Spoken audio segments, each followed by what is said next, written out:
ॐ सहनाववतु सहनौ भुनक्तु सह वीर्यं करवावहै तेजस्विनावधीतमस्तु मा विद्विषावहै। ॐ शांति शांति शांति।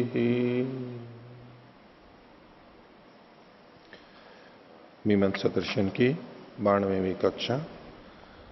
मीमांसा दर्शन के द्वितीय अध्याय का दूसरा पाद हमने पिछली कक्षा में प्रारंभ किया था। उसकी कुछ भूमिका देखी थी। अंगापूर्व भेदाधिकरणम, अंग अपूर्व के भेद का अधिकरण। अंगापूर्व भी होता है, प्रधानापूर्व से भिन्न अंगापूर्व होता है, वो कई अंगापूर्व होते हैं। ये विषय प्रारंभ किया था और भी पहले पाठ के अंत में हमने देखा था। तो पिछले पाठ में से किन्हीं को कुछ पूछना है तो पूछ सकते हैं। हाँ। ओम। पृष्ठ संख्या 440, भाष्य की ऊपर से तीसरी पंक्ति। इसमें तत्र तेनैक वाक्यत्वात्, तत्र तेन एक वाक्यत्वात्। तो यहाँ पर एक वाक्यता, ये जो 438 पृष्ठ पर जो कहा हुआ वचन है चित्पतिस्त्वा पुनातु, ये जो पूरा मंत्र है इसके साथ एक वाक्यता देखनी है, अथवा जो इसका जो एक भाग है चित्पतिस्त्वा पुनातु और फिर अचित्रेण वाला, इसके साथ एक वाक्यता। अभी तो दोनों में ही नहीं देखनी है। यहाँ जो पूरा वचन है सारा का सारा उसके साथ भी नहीं देखनी है, और चित्पतिस्त्वा पुनातु इसके साथ भी नहीं देखनी है। और जो पूरा वाक्य आप कह रहे हो इसके अंदर अच्छित्रेण, इसके आगे वाला तो जुड़ना ही है अनुषंग के रूप में, तो एक वाक्यता के लिए तो उससे पहले का भाग बचता है। यहां पर ये पुनातु शब्द के साथ में जोड़ रहे हैं, केवल पुनातु शब्द के साथ में।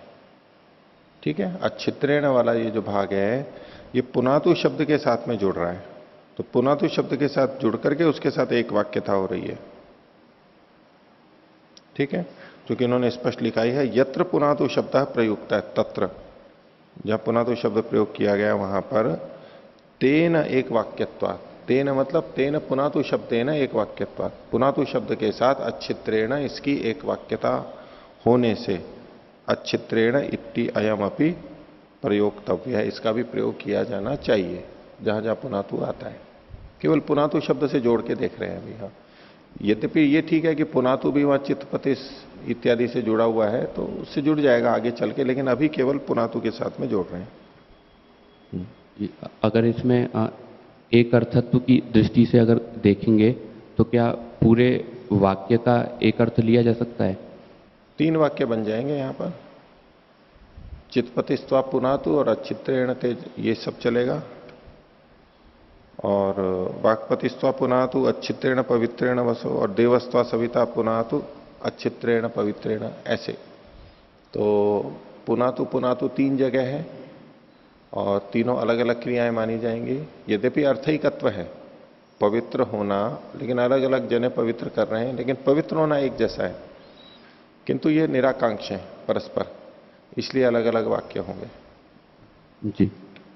दूसरा प्रश्न है पृष्ठ संख्या 440 पर 49वें सूत्र के जो भाष्य में ये जो मूल जो पंक्ति है विचार की, तो इसमें द्वितीय जो पद है सम यजत्रयी रंगानी, तो सिद्धांती ने इसमें बहुवचन हेतु लेकर के कहा है कि जो गच्छताम है वो अनुषंग नहीं होगा। अगर ये जो तीसरा जो इसमें जो वाक्य है सम यज्ञपति राशिषा, अगर ये दूसरे संख्या पर आ जाए और जो बहुवचनांत है वो तीसरी संख्या पर आ जाए, तो क्या गच्छताम उधर अनुषंग होगा? हो सकता है, क्योंकि बाधक नहीं है वहां पर, यहां तो व्यवधान आ गया। व्यवायात अनुसज्जेत, व्यवायात न अनुसज्जेत, व्यवधान के कारण ही नहीं जा पा रहा है, अनुषंग नहीं हो पा रहा है। और व्यवधान आपने हटा दिया, तीसरे को आपने दूसरी जगह रख दिया, दूसरे को तीसरी जगह पे, तो अब व्यवधान नहीं रहा तो पहुंच सकता है वो। ठीक है, फिर आगे चलें।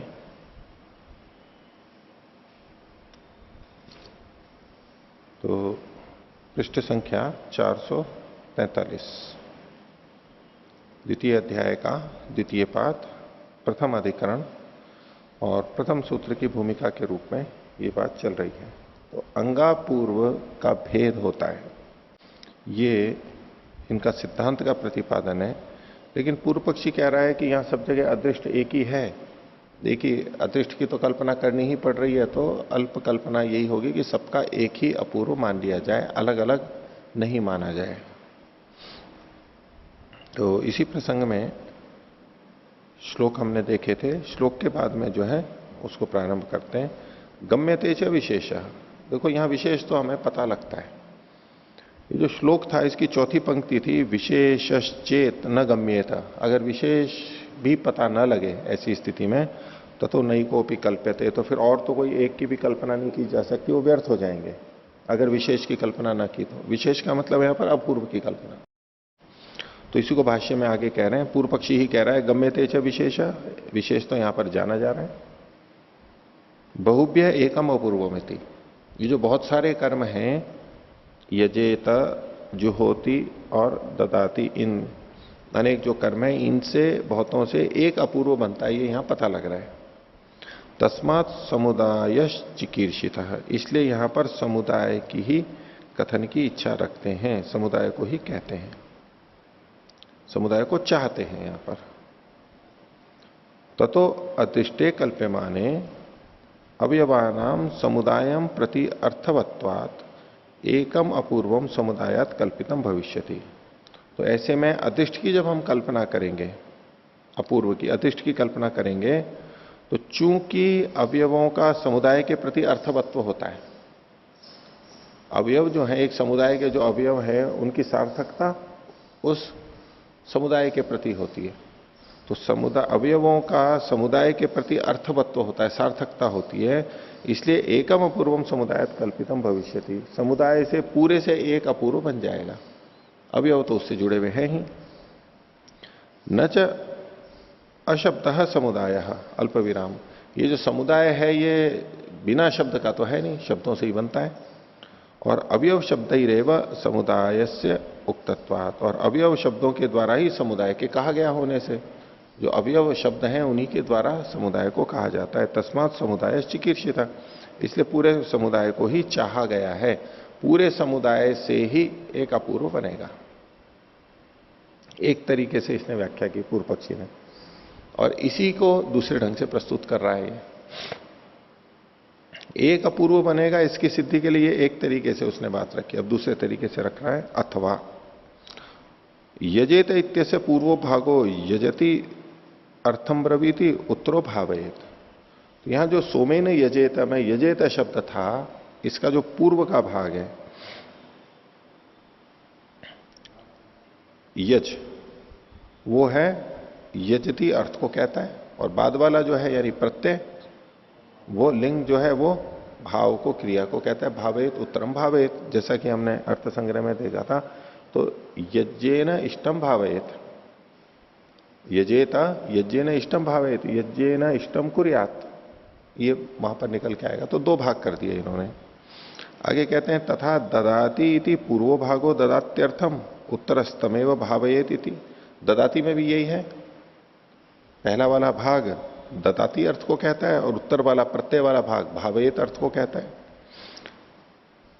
और ऐसा ही जुहोति में भी है, एवं जुहोति इति पूर्वो भागो जुहोत्यर्थम उत्तरस्तमेव अनुवदति। तो जुहोति जो है इसका पूर्व भाग जुहोति के अर्थ को कहता है, और उत्तर भाग तमेव यानी भावेत इस बात को कहता है। तो तेन एकस्याम भावनायाम त्रयो यजत्यादय उपाया विधीयन्ते श्रुत्या। अब श्रुति से क्या पता लग रहा है? ये कह रहे हैं कि भावयेत ये एक ही क्रिया है, एकस्याम भावनायाम, भावना एक ही है तीनों में, भावयेत भावयेत भावेत। तो ये जो तीन एक ही भावना में, इसके एक ही भावना के तीन उपाय कहे जा रहे हैं। भावयेत, कथम भावयेत? यागे न भावयेत, होमे न भावयेत, दाने न भावयेत। तो याग, होम और दान, तो यजत्यादय उपाया विधीयन्ते, यजति आदि उपाय यहां पर विहित किए जा रहे हैं श्रुति के द्वारा। क्योंकि साक्षात श्रुति है।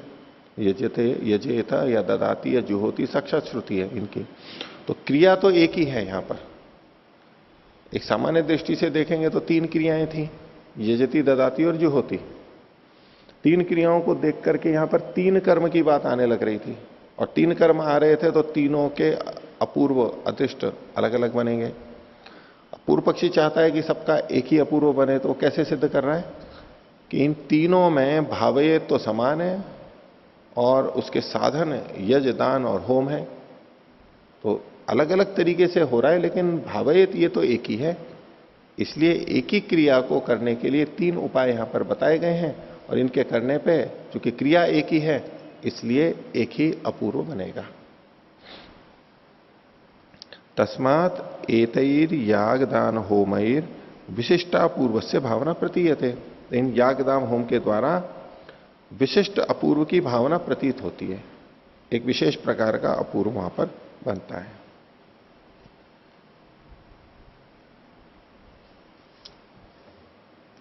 अतः उच्यते, इसलिए कहा जाता है, अगले पृष्ठ पे देखिए,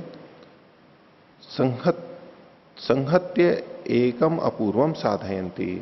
तो ये सब मिल करके, संहत्य मतलब मिल करके एक ही अपूर्व को सिद्ध करते हैं। यहां तक हो गया। ये दूसरे ढंग से इसने समाधान किया अथवा के बाद।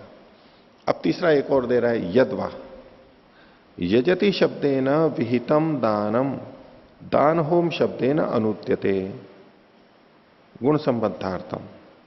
कहने कि यहां पर यजति, जुहोति, ददाती, ये तीन क्रियाएं हमें दिखाई दे रही हैं अलग अलग, लेकिन वास्तव में क्या है, ये तीन कर्म नहीं कहे जा रहे हैं, एक ही है। एक जगह विधि है और दो जगह उसका अनुवाद है। कैसे? तो बोले यजति शब्द से भी दान को ही विहित किया गया था।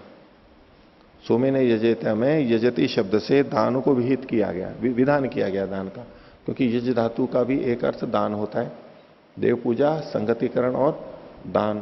तो ये जो पहला यजति है वो दान अर्थ को कह रहा है, और जो बाद के जुहोती और ददाती शब्द हैं वो उसी दान का अनुवाद कर रहे हैं।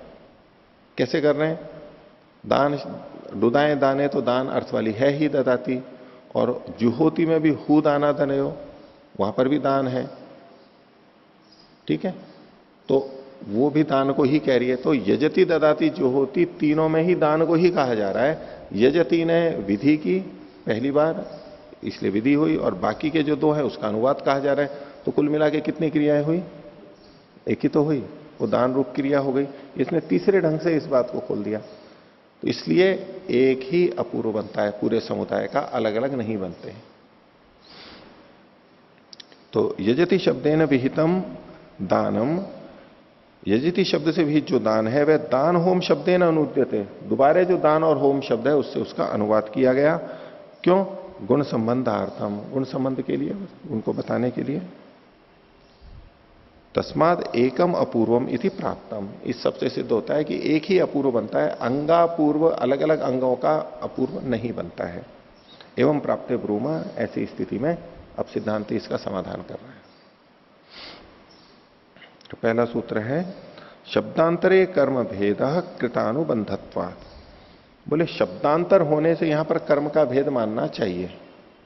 शब्दांतर मतलब यजति, ददाती, जो होती है शब्दांतर है, इसलिए यहां पर कर्म का भेद मानना ही चाहिए। ये शब्दांतर क्यों है?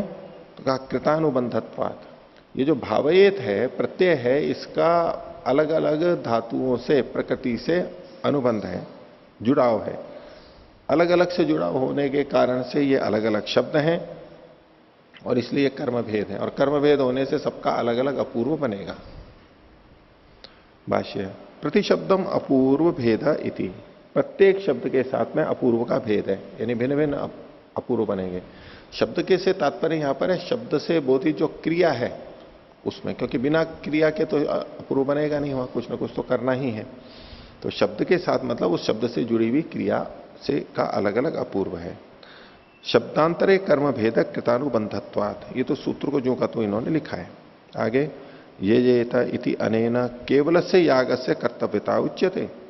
जब यजेत कहते हैं तो केवल याग की कर्तव्यता कही जा रही है वहां पर, और की कर्तव्यता नहीं कही जा रही है।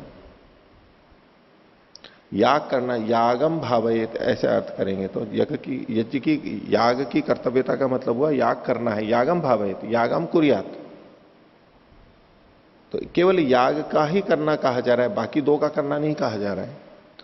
न तू ले लीजिए, न तू जुहोति शब्दाभिहित ददाति शब्दाभिहित वा शब्दांतरत्वात्, न कि जुहोति शब्द से जो कहा गया है और ददाति शब्द से कहा गया है उसकी कर्तव्यता कही जा रही है। यजेत शब्द से केवल याग की कर्तव्यता कही गई है, न कि जुहोति से जो कहा जा रहा है और ददाति से जो कहा जा रहा है उसकी भी कर्तव्यता यहां पर कही जा रही है। अर्थात अलग अलग है। क्यों अलग है? शब्दांतरत्वात्, भिन्न भिन्न शब्द होने से, स्वतंत्र शब्द है ये। आगे, प्रयोग वाक्य शेष भावे न ही समुदाय से सत्ता भावो गम्यते। अब कह रहे हैं हाँ, समुदाय से सत्ता संबंधो गम्यते श्रुत्या अवयवस्य यजेत इति। ये जो यहां पर समुदाय के रूप में कथन किया जा रहा है, ये पूरा समुदाय एक है, इसका पता कैसे लगा? अब ये प्रमाणों से, बलाबल की दृष्टि से देख रहे हैं। अगर कोई कहे भी नहीं पता लग रहा है यहां पर भी सब एक हैं, वो कह रहे हैं अलग अलग हैं, तो बलाबल की दृष्टि से यहां पर बता रहे हैं। तो प्रयोग वाक्य शेष भावे नहीं, जो प्रयोग वाक्य है उसके शेष भाव से, जो अन्य भाग उसके बचे हुए हैं बाद वाले, उनसे ही समुदाय की सत्ता का संबंध यहां पर पता लग रहा है। सत्ता का मतलब है यहां पर भावना।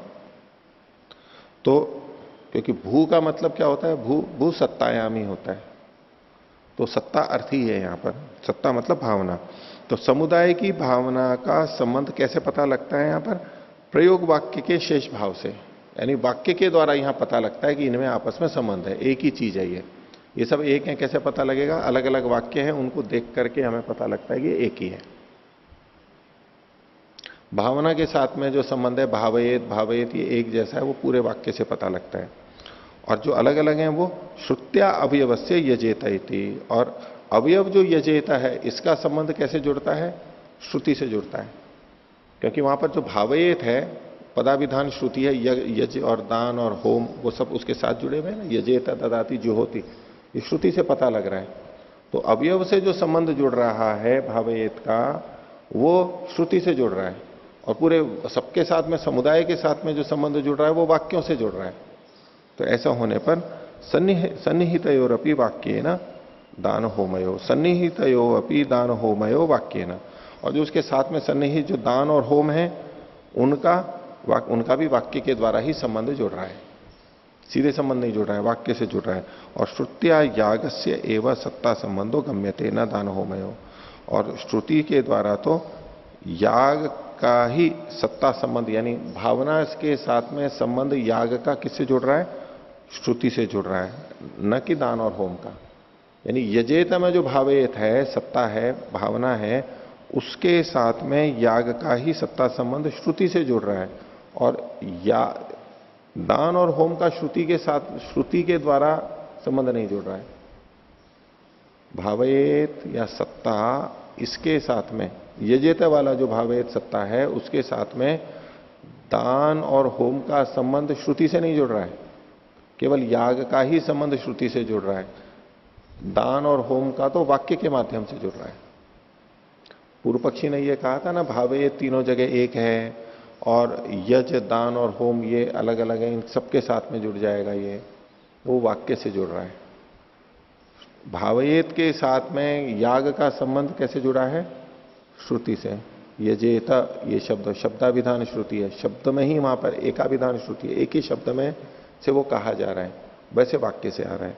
तो इसलिए इन्होंने कहा श्रुतिश्च वाक्यात बलीयसी, इसलिए श्रुति वाक्य से बलवती है। तो भले ही वो भी अर्थ आ रहा है, ये भी अर्थ आ रहा है, दोनों में से कौन सा ठीक है? तो जो श्रुति से पता लग रहा है वो बलवान है, जो वाक्य से आ रहा है वो दुर्बल है, उसको हट जाएगा। तस्मात् न समुदाय शाब्दः, इसलिए ये जो समुदाय है ये शब्द से बोधित नहीं है, ये वाक्य से पता लगता है, शब्द से पता नहीं लग रहा है। कल्प्यमानो ही प्रयोग वचनेन एक वाक्यताम नीत्वा कल्प्येता। और यदि आप इसकी कल्पना भी करो तो प्रयोग वचन की के द्वारा एक वाक्यता को ले जाकर के आप उसकी कल्पना करोगे समुदाय की। ये जो प्रयोग वचन है अलग अलग, इनको मिला करके इनके प्रयोग से इनकी एक वाक्यता को बनाएंगे पहले तो। उसकी एक वाक्यता के आधार पर आप इसकी कल्पना करेंगे समुदाय की, एक होगा वाक्य से ही। और शब्दांतरंच यजतेर ददाति ही, और यजति से ददाति तो शब्दांतर है, भिन्न शब्द है ही, स्पष्ट है। तत्र यद्यपि परो भाग भावना वचन सर्वेषु समान तथापि एकैकस्य पूर्वावयवो अन्यः। तो सिद्धांति पूर्व पक्षी की इतनी बात को तो मान ही रहा है कि यद्यपि इनका जो पर भाग है, किनका, यजेता ददाती जुहोती, इन तीनों का जो पर भाग है यानी प्रत्यय से जो जाना जा रहा है वो तो भावना वचन है, वो सब में समान है। लेकिन फिर भी इनका जो पूर्व का भाग अवयव है वो तो सबका अलग अलग है। अन्यश्च तेन समुदाय शब्दांतरम अन्यस्मात् समुदायात्, और इससे तेन समुदाय शब्दांतरम, ये समुदाय शब्दांतर मतलब यजति, और अन्यस्मात् समुदायात् तेन अन्यः, ये जो शब्दांतर समुदाय अन्यस्मात् है, अन्यस्मात् समुदायात् मतलब ददाती आदि समुदाय, इसको ददाती और यजेता को क्यों ले रहे हैं, क्योंकि प्रकृति और प्रत्यय दोनों मिले हुए हैं, इसलिए ये समुदाय कहा जा रहा है यहां पर, वो उससे अलग है। तत्र अर्थांतरम वक्तव्यम, और इसमें भिन्न भिन्न अर्थ हैं ये कहना चाहिए, उसको ये आगे बता रहे हैं। वैसे तो यूं समझ में आ ही रहा है, लेकिन फिर भी ये खोल करके बता रहे हैं कि इनमें शब्दांतरता कैसे है। तो अर्थांतरम, तत्र अर्थांतरम वक्तव्यम,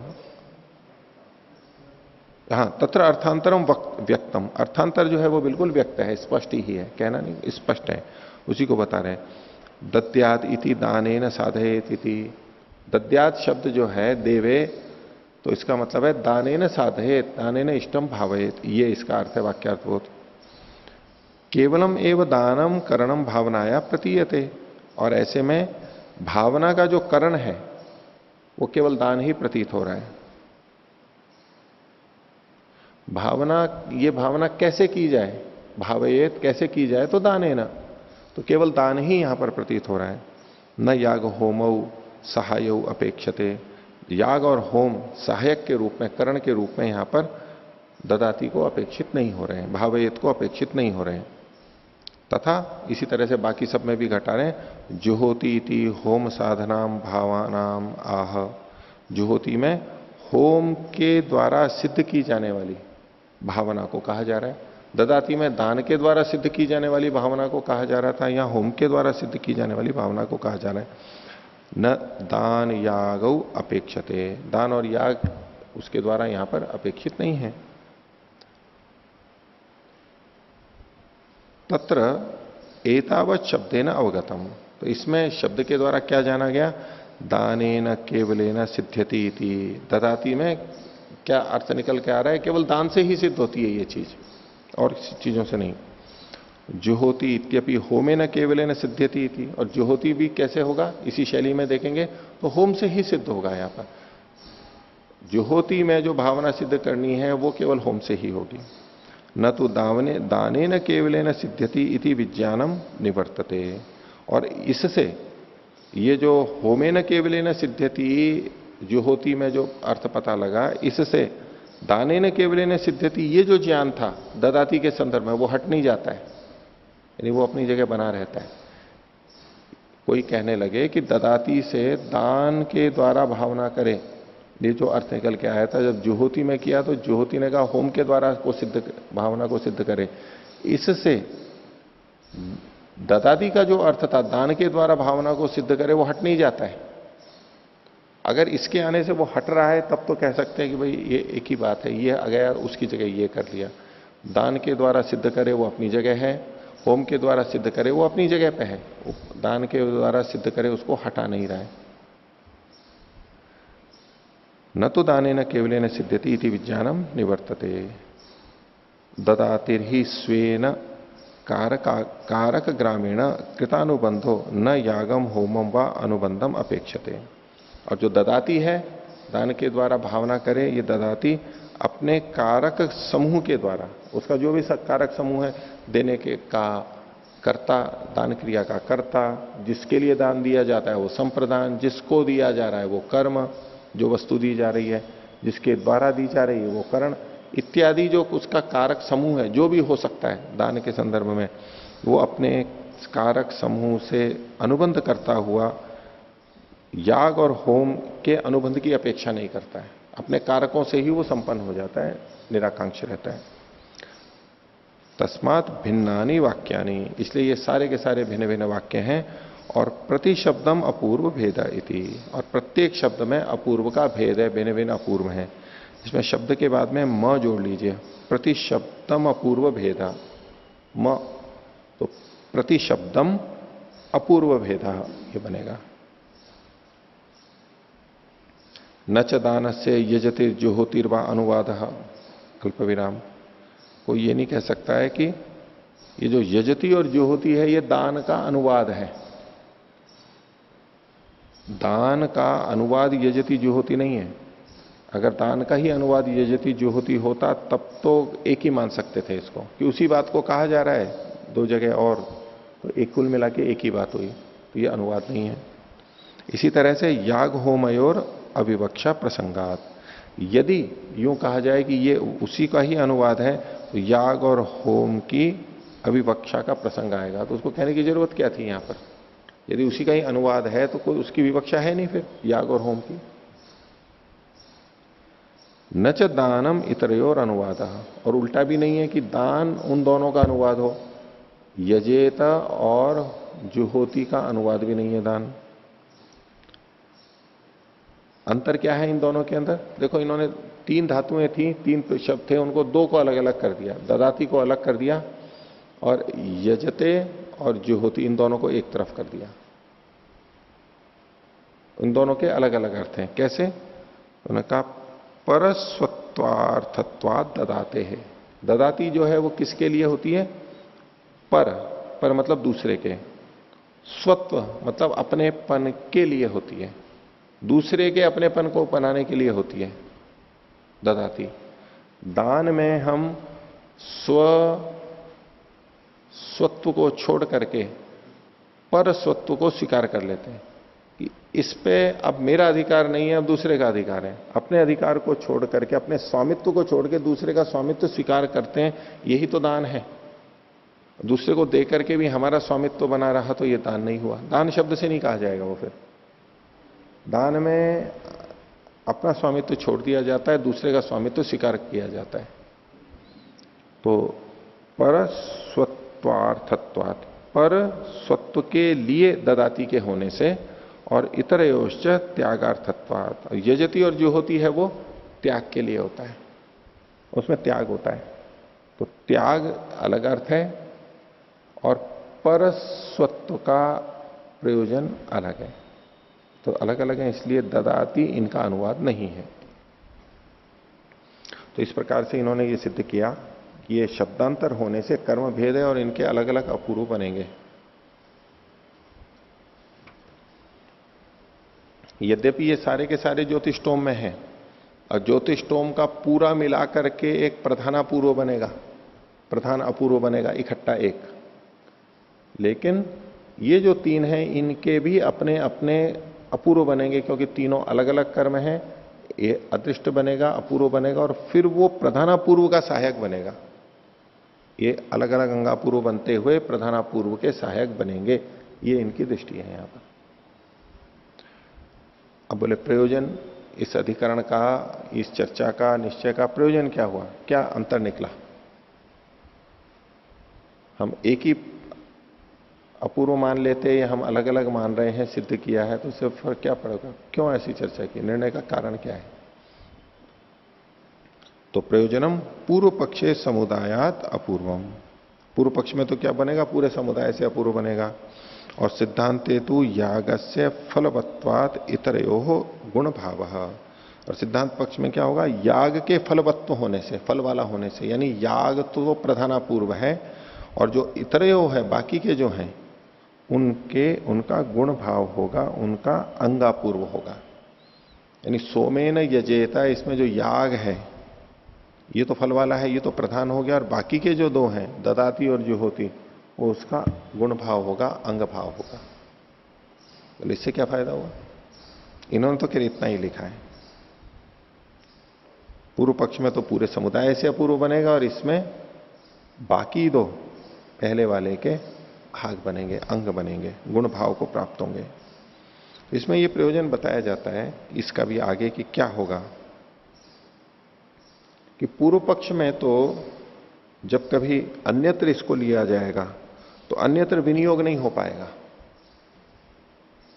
पूर्व पक्ष में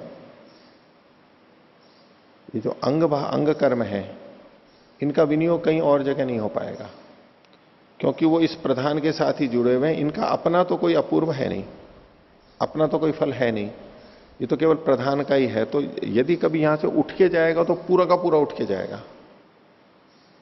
प्रधान कर्म ज्योतिष्टोम सहित जो है वो पूरा का पूरा उठ करके जाएगा। ये अलग अलग से नहीं जा सकते। जुहोती और ददाती अलग से उठ करके कहीं जा नहीं सकते, और गए तो व्यर्थ है वहां पर, क्योंकि इनका अपूर्व तो बनता नहीं है। और सिद्धांत पक्ष में चूंकि इनका भी अपना अपूर्व है, अंगापूर्व है, तो ये यहां से उठ के दूसरी जगह पे विकृति यागों में इनको प्रयोग हो सकता है। ये जाएंगे तो इनका अपना अपना जो फल है वो साथ में वहां जब जाके करेंगे तो फिर वहां बनेगा, जुड़ेगा वही प्रधान से। वहां जो कर्म है प्रधान कर्म उसके साथ में जुड़ेगा, लेकिन यहां से वो वहां जा सकते हैं, ये भेद माना जाता है। ठीक, आगे देखिए दूसरा अधिकरण। अब ये जो प्रसंग इन्होंने चलाया था अंगापूर्व भेदाधिकरण, अब इसी तरह के वाक्य आएंगे कि भाई इस जगह पे अंगापूर्व होगा या नहीं होगा, यहां होगा या नहीं होगा, उससे संबंधित कुछ भिन्न भिन्न तरह की परिस्थितियों के वाक्य प्रस्तुत करेंगे और उसी चर्चा को चलाएंगे। तो यहां पर है समिध आदि अपूर्व भेदाधिकरण। समिध आदि कुछ वाक्य हैं वो अभी बताएंगे, उनमें अपूर्व के भेद का अधिकरण है।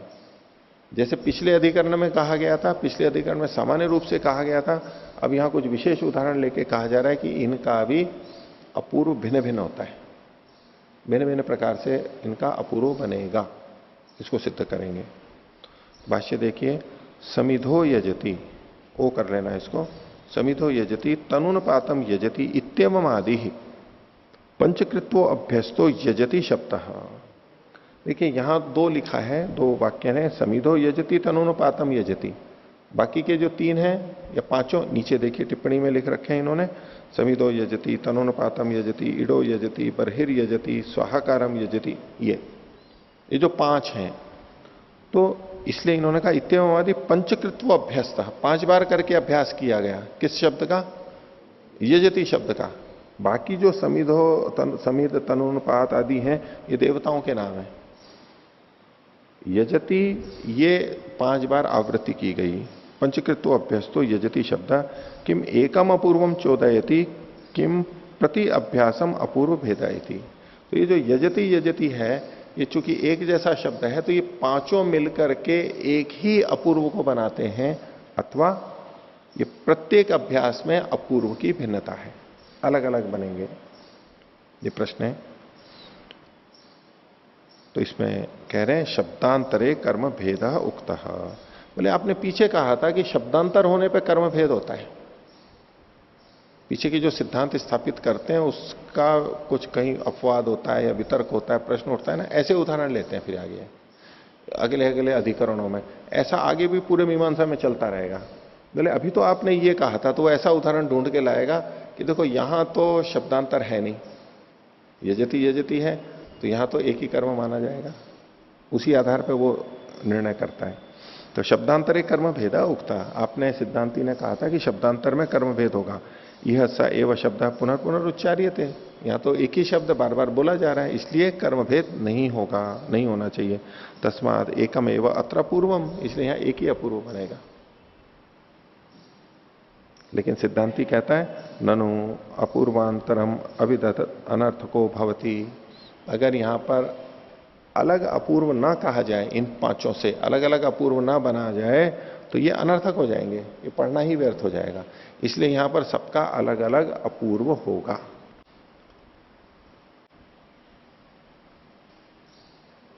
आगे पूर्व पक्षी कह रहा है सत्यम एवं अप्रयोजनो भवति। तो ठीक है, सत्य ही है कि अप्रयोजन हो रहा है, सिद्धांति ने कहा था कि अगर अपूर्व नहीं मानेंगे तो ये अनर्थक हो जाएगा। तो पूर्व पक्षी कह रहे हैं हाँ अनर्थक तो हो ही रहा है, होना ही चाहिए। कैसे अनर्थक हो रहा है, अप्रयोजन हो रहा है? बहुकृत्वोपि च उच्चार्यमाणो न अन्य अर्थो भवति। बहुत बार करके उच्चारित किया जाता हुआ भी वो भिन्न अर्थ वाला तो होता नहीं है, वही यजति है। यत प्रथमे उच्चारणे गम्यते शततमे भी तदेव गम्यते। पहले उच्चारण में जो अर्थ आ रहा है 100वें उच्चारण में भी वही अर्थ आएगा। तस्मात् पंचकृत्व अभ्यस्तो यजति शब्द एकम अपूर्वम चोदयति। इसलिए 5 बार करके यजति शब्द भले ही बोला गया हो, किया जा रहा हो, लेकिन एक ही अपूर्व को बनाएगा। न च अभ्यासो अनर्थ को भविष्यति। अब कोई कहने लगे कि यदि एक ही अपूर्व बन रहा है तो ये 5 बार क्यों बोला जा रहा है? ये जो अभ्यास किया गया समितो यजति तनुनुपातम यजति, ये तो पाठ व्यर्थ हो जाएगा। बोले नहीं, व्यर्थ नहीं होगा। लेकिन न च अभ्यासो अनर्थ को भविष्यति, ये अभ्यास आवृत्ति अनर्थक नहीं होगी। कैसे नहीं होगी?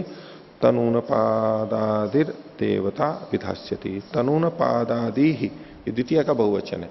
तनूनपात आदि देवताओं को का ये विधान करेगा। ठीक है, देवता ये भी द्वितीय बहुवचन है। तनुपात आदि जो ये जो 5 देवता हैं इन 5 वाक्यों में लिखे हुए हैं, प्रथम पद जो है उसका ये विधान करेगा। तो ये एक विशेषता हो गई।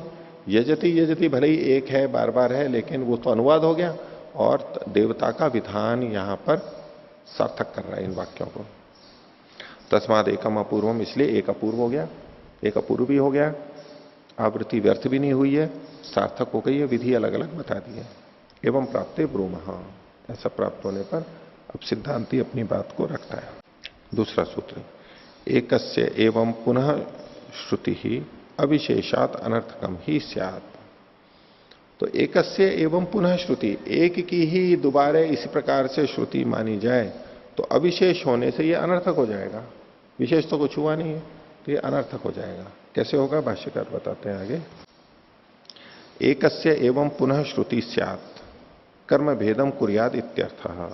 एक की ही पुनः श्रुति अगर होगी तो ये तो अब ठीक नहीं है, इसलिए कर्म भेद कुर्याद इत्यर्थ, इसको कर्म का भेद मानना चाहिए। तावती एव विधीयमाने असति कस्मिश्चित विशेषे पुनः श्रुति अनर्थिका भवेत। अगर उतना ही विधान किया जा रहा है जो पहले से किया जा रहा है, दूसरे से भी वही किया जा रहा है, तो कुछ विशेष न होने से ये श्रुति अनर्थक हो जाएगी।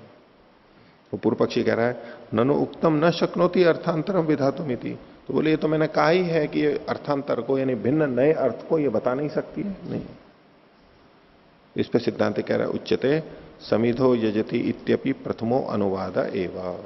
बोलिए जो समिधो यजति शब्द है इसमें जो यजति है प्रथम, प्रथम मतलब पहला जो यजति है, बोले ये भी अनुवाद ही है। पूर्व पक्षी का कुछ ऐसा कहना था कि समिधो यजति तनुनुपात यजति इत्यादि जो थे, इसमें जो पहला यजति है समिधो यजति ये तो है विधि, और उसके बाद में जितने यजति हैं वो अनुवाद माने जाएंगे। इसके ऊपर सिद्धांति कह रहा है ये जो समिधो यजति है, ये जो पहला वाला यजति है, बोले ये भी अनुवाद ही है। क्यों अनुवाद है?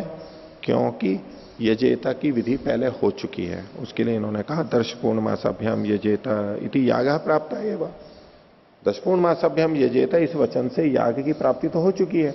अब यहां पर जब यज धातु का प्रयोग होगा तो ये तो अनुवाद ही कहलाएगा। आगे तत्र देवता न शक्या विधातुम। और पूर्व पक्षी ने एक बात और कही थी कि यहां पर यजति का तो अनुवाद है लेकिन देवता का विधान है, इसलिए निरर्थक नहीं होगी। सिद्धांत कह रहा है कि तत्र यहां पर देवता न शक्या विधातुम, देवता को भी का भी विधान नहीं कर सकते, अपि जोड़ लेंगे यहां पर, देवता का भी विधान नहीं कर सकते आप। क्यों नहीं कर सकते? श्रुति प्राप्ता ही तत्र देवता, वहां पर श्रुति के द्वारा देवता की भी प्राप्ति हो चुकी है, देवता का कथन भी हो चुका है वहां पर। तो इयम वाक्यात प्रकरणात्वा, बोले ये जो देवता का कथन है, यहां पर जो ये देवता का कथन है वो कैसे पता लगा? या तो प्रकरण वाक्य से या तो प्रकरण से। वाक्य तो यही है समिधो यजति तनुनुपात यजति इत्यादि जो वाक्य हैं, इनसे तनुनुपातम यजति ये जो वाक्य हैं ये तो इन वाक्यों से पता लगता है, अथवा ये प्रकरण ऐसा चल रहा है जिससे हमें देवता का ज्ञान हो जाता है। तो या तो वाक्य से या तो प्रकरण से। और वहां पर कैसे पता लग रहा था? श्रुति प्राप्ता ही तत्र देवता।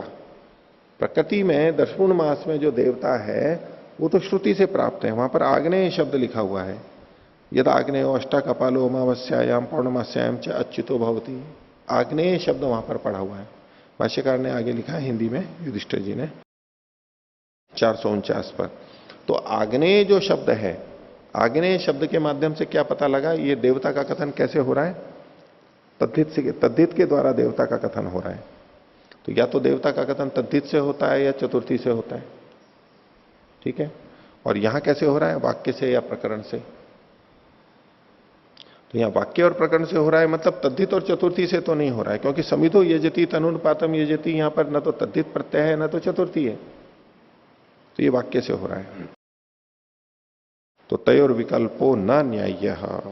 तो कोई कहने लगे कि ठीक है, वहां भी देवता का विधान है और यहां भी देवता का विधान है, अगर दो दो विधान होंगे तो वहां विकल्प प्राप्त होगा।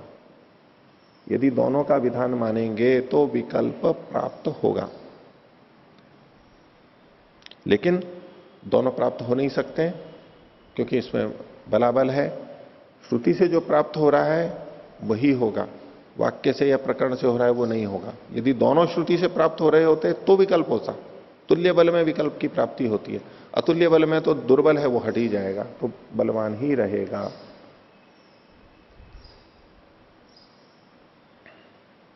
और आगे कह रहे हैं स ऐसा देवता याग संबंधो विधि मानो। यहां पर देवता और याग का संबंध विधान किया गया है, देवता और याग के संबंध का विधान किया गया है, विधीयमान किया जाता हुआ अक्रियमाणे यागे। और यदि याग वो नहीं कर रहा है तो न शक्य कर्तुम इति अनर्थ का स्यात्, तो फिर वो संबंध बना ही नहीं सकता है, तो वो देवता और याग का संबंध ही अनर्थक हो जाएगा। ये जो वाक्य है ये देवता और याग का संबंध बना रहा है, और याग अगर किया नहीं है उसने अलग से तो देवता के साथ संबंध भी नहीं जुड़ेगा, तो ऐसे में ये वाक्य व्यर्थ हो जाएगा। देवता और याग का संबंध तो वास्तव में बनेगा ना, ये याग किया इस देवता के लिए, किया इस देवता के लिए हवि का त्याग किया, ऐसे संबंध बनेगा। और वास्तव में याग किया नहीं है तो ये वचन व्यर्थ हो जाएगा। क्रियमाणे तो शक्य थे, और अगर याग के किए जाने पर याग को यदि करते हैं तो देवता और याग का संबंध संभव है। तस्मात अभ्यसितव्यो याग, इसलिए याग का यहां पर अभ्यास करना चाहिए, बार बार करना चाहिए। प्रति अभ्यासंच अदृष्ट भेदायति, और प्रत्येक अभ्यास में अदृष्ट का भेद होगा। न च यत समित संबंधे न क्रियते तत्तनुपात संबंधे न भिन्नत्वात्तयो। ये कह रहे हैं कि समित के संबंध से जो याग किया जा रहा है, समित हो यजति, वह तनुपात के संबंध से जो याग किया जा रहा है उससे वो वही नहीं है। न च यत, जो समित संबंध से किया जा रहा है वो तनुपात संबंध से नहीं किया जा रहा है, भिन्न भिन्न है। क्यों? भिन्नत्वात्तयो, दोनों के भिन्न होने से। अतो न विकल्प है, इसलिए इनमें विकल्प नहीं होगा, ये सब किए जाएंगे अपनी अपनी जगह पे। अब कहते हैं इसमें प्रयोजन क्या है, तो प्रयोजनम पूर्व पक्षे सकृत प्रयोगायति दृष्ट सिद्धांते तु सिद्धांते पुनः पुनः प्रयोगायति। तो पूर्व पक्ष में तो यहां पर एक ही बार प्रयोग होगा, क्योंकि सबसे एक ही याग किया जा रहा है और 5 विधान किए, 5 वाक्य हमें मिल रहे हैं, तो इनमें विकल्प प्राप्त होगा, चाहे तो इससे कर लो, चाहे उससे कर लो, चाहे उससे कर लो, किया एक ही बार जाएगा। पूर्व पक्षी की बात को माने तो परिणाम ये निकलेगा, एक ही बार किया जाएगा। और सिद्धांति की बात माने तो चूंकि 5 कर्म अलग अलग हैं, 5 का अपूर्व अलग अलग है, इसलिए पुनः पुनः प्रयोग होगा, यानी 5 बार प्रयोग होगा, 5 याग होंगे। इति समिदादि अपूर्व भेदाधिकरणम, समितादि के अपूर्व भेद का अधिकरण कहा गया है। इसमें एक तो नीचे देखिए थोड़ा सा, या तो इससे पहले देखिए, हाँ 446 पृष्ठ पर देखिए। 446 पर विवरण में नीचे की 2 पंक्तियां, मीमांसकों के मत में यद्यपि तीनों अपूर्व को उत्पन्न करते हैं, तथापि यागोत्पन्न अपूर्व प्रधान पूर्व है। इसको प्रधानापूर्व कर लीजिए, एक तो प्रधान अपूर्व प्रधानापूर्व, तो यागोत्पन्न अपूर्व प्रधानापूर्व है, और होमदान से उत्पन्न अंगापूर्व को उत्पन्न करते हैं। होम दान से, हां, और होम दान से उत्पन्न अंगापूर्व को उत्पन्न करते हैं। कौन उत्पन्न करते हैं? वाक्य अटपटा है। तो यागोत्पन्न अपूर्व प्रधानापूर्व है और होम दान से उत्पन्न अंगापूर्व उसको उत्पन्न करते हैं। उसको लगा लीजिए। यानी अंगापूर्व प्रधानापूर्व को उत्पन्न करेगा, प्रधानापूर्व अंगापूर्व को उत्पन्न नहीं करेगा। एक नदी छोटे छोटे स्रोतों को उत्पन्न नहीं करती है। पीछे पहाड़ी से जो आ रहे हैं छोटे छोटे स्रोत नदी को उत्पन्न करते हैं। ऐसे ही अंगापूर्व मिलकर के प्रधानापूर्व को बनाएंगे, प्रधानापूर्व अंगापूर्व को नहीं बनाएगा। इसलिए यहां करना है अंगापूर्व उसको उत्पन्न करते हैं, उसको यानी प्रधानापूर्व को उत्पन्न करते हैं।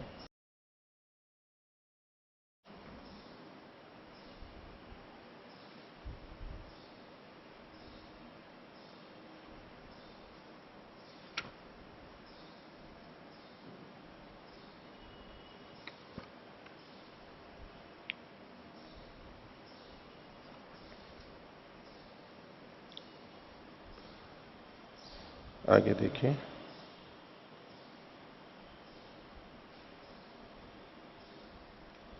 तीसरा अधिकरण, आघारादि आग्नेयादि नाम अंगांगी भावाधिकरणम।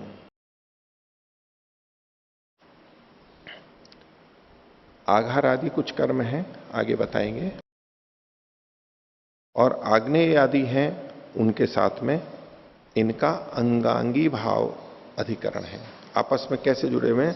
अंगांगी भाव, ये अंग हैं, आघार आदि अंग हैं और आग्नेय आदि अंगी हैं। अंगांगी भाव का कथन यहां पर किया जा रहा है। तो आघार आदि आग्नेय आदि नाम अंगांगी भावाधिकरणम, अंगांगी भाव को यहां पर सिद्ध करेंगे। इसको, इस अधिकरण को एक और न्याय से कहा जाता है, इसको पौर्णमासी न्याय भी कहा जाता है। चूंकि उससे संबंधित है, पूर्णमासी से संबंधित कुछ वाक्य हैं और उसको लेकर के किया गया है, तो इसको पौर्णमासी न्याय के नाम से भी कहा जाता है, अधिकरण का नाम। अथवा जब इस न्याय का प्रयोग और जगह भी किया जाता है तो कहते हैं कि भाई पौर्णमासी न्याय से कर लेंगे। वो पौर्णमासी न्याय क्या है वो इस अधिकरण में बताया।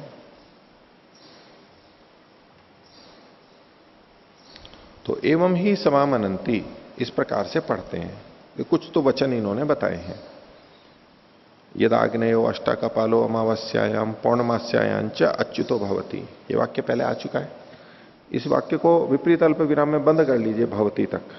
वैसे तो इन्होंने आगे अर्ध विराम लगा रखा है, उससे भी पता लगता है, लेकिन फिर भी कर दीजिए, करना है तो। क्या कि जो आग्नेय अष्टकपाल है, अग्नि देवता वाला अष्टकपाल, 8 कपाल में पका हुआ जो पूर्णाश है, वो अमावस्या और पूर्णमासी में अच्युत होता है, च्युत नहीं होता है, बना रहता है, स्थिर रहता है। इसकी प्रशंसा की गई है। ये एक वाक्य हो गया। दूसरा देखिए, तौ ब्रूताम तौ अब्रूताम अग्नि सोमऊ अज्यस्य एव नौ उपांशु पौर्णमास्याम यजन इति।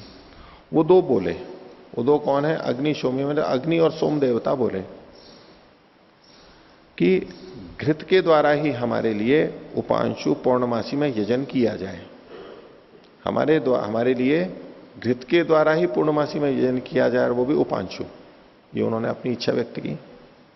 आगे, ताभ्याम एतम अग्निशोमियम एकादश कपालम पौर्णमासे प्रायच्छत। तो उन दोनों के लिए, इन अग्नि और शोमी के लिए, एकादश कपाल वाले पुरोडाश को पौर्णमासी में दे दिया। उन्होंने तो घी की इच्छा की थी और उनको पुरोडाश की प्रस्तुति हो गई, वो दे दिया गया।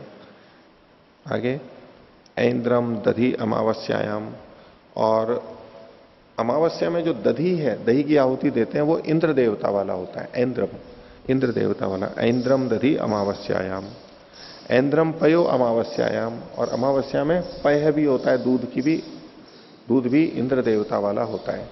तो जब ये दो बातें आ गई हैं तो यहां विकल्प हो सकता है। ऐन्द्रम दधि अमावस्यायाम और ऐन्द्रम पयो अमावस्यायाम, दो वचन मिल रहे हैं, तो यहां विकल्प हो सकता है। इति, ये इति के बाद में पूर्ण विराम लगा लीजिए। ये कुछ वचन मिले। अब तथा करके और अगले वचन कुछ बता रहे हैं, फिर इन वचनों के परस्पर क्या संबंध है या कुछ प्रश्न है वो आगे देखेंगे। अभी एक वर्ग समाप्त हुआ, एक तरह के वाक्यों का एक वर्ग समाप्त हुआ इति से। तथा आघारम आघारयति, आघार का आगरण करता है, लंबे लंबे आहुतियां देता है घृत की। आज्य भागो यजति, आज्य भाग जो 2 है घृत की आहुतियां वो देता है। शिष्टकृते समवद्यति, शिष्टकृत के लिए वहां पर अवदान करता है, उसको पृथक करता है आहुति को। पत्नी संयाजान यजति, पत्नी संयाज को का यजन करता है, नाम है ये। और समिष्ट यजुर जो होती, समिष्ट यजु नाम भी है उसका, उसका होम करता है जुहोती। समिष्ट यजु जो है ये मंत्र हैं, तो समिष्ट यजु मंत्र से जहां पर होम किया जाता है वो समिष्ट यजु होम कहलाएगा। समिष्ट यजुर जो होती, समिष्ट यजुर होम कहलाता है वो।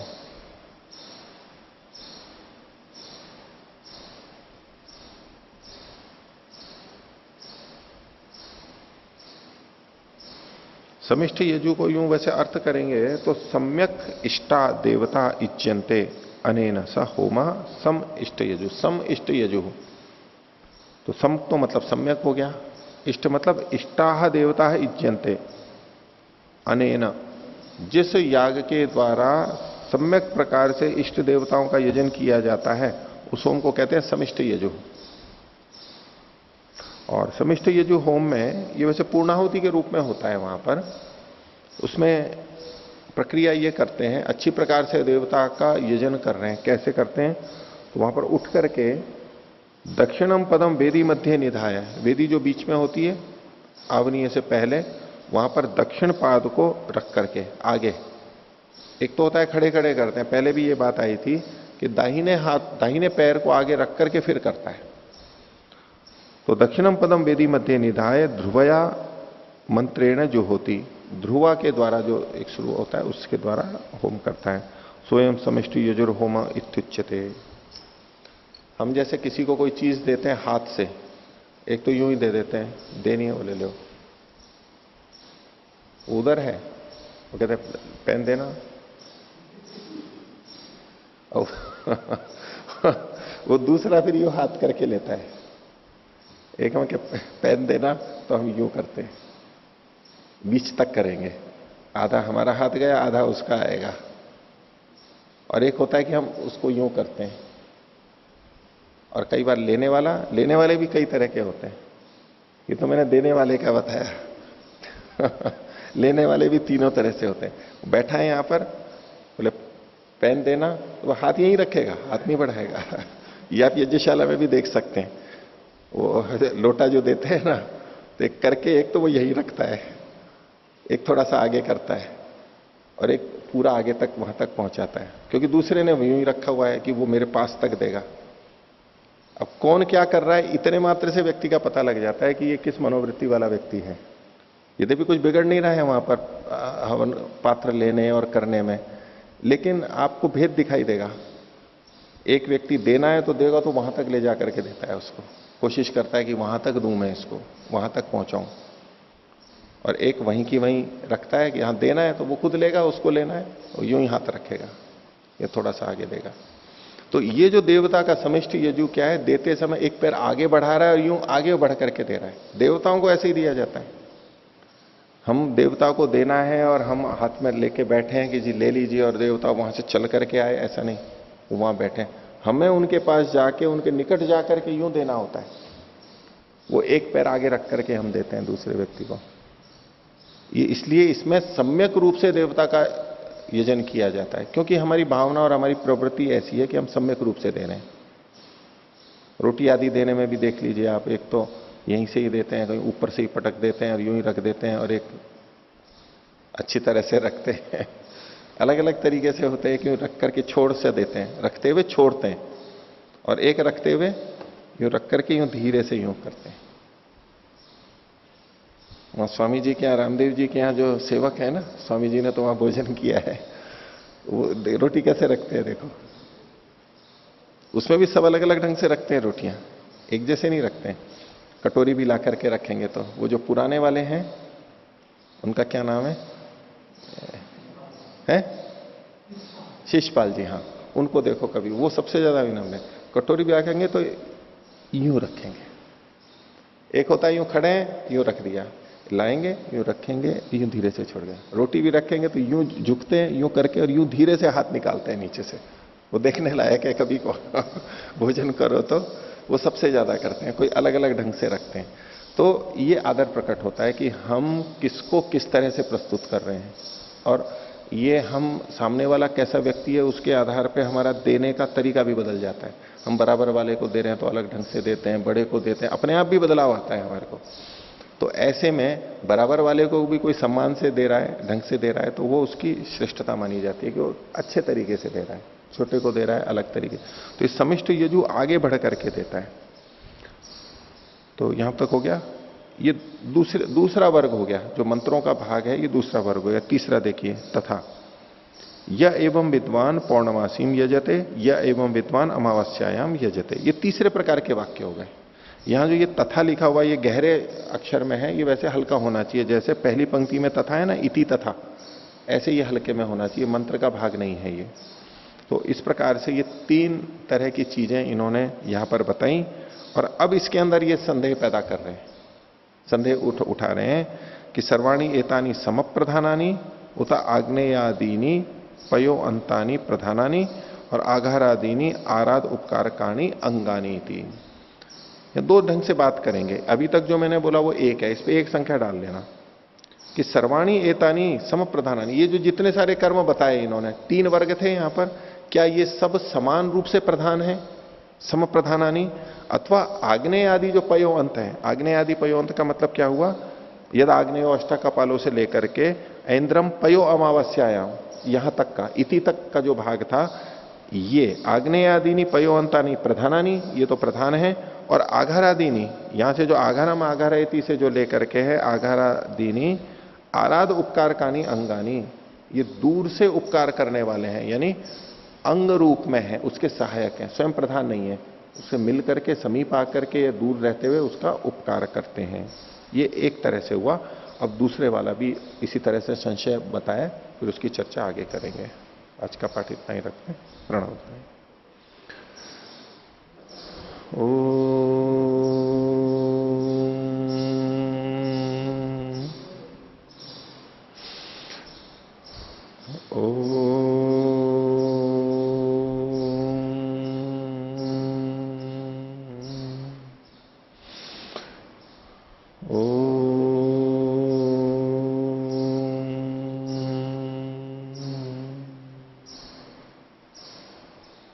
सभी को सादर अभिवादन। ओम।